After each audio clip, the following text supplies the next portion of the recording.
আগামীকাল রমজানের প্রথম রাত শুরু হবে ইনশাআল্লাহ।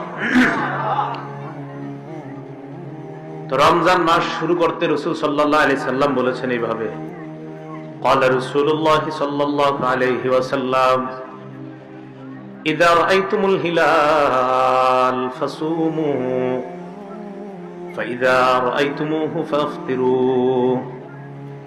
রাসূলুল্লাহ সাল্লাল্লাহু আলাইহি সাল্লাম বলেন, যখন তোমরা চাঁদ দেখবে তখন রোজা শুরু করবে, আবার যখন চাঁদ দেখবে তখন রোজা শেষ করে শাওয়াল মাসের চাঁদ দেখলে রোজাটা শেষ করবে।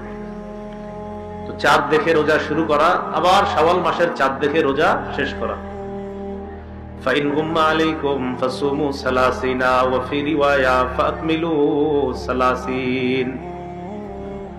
আর যদি আকাশ মেঘাচ্ছন্ন হয় সুমু সালাসিনা, তাহলে 30টা রোজা রাখবা। কয়টা? 30টা।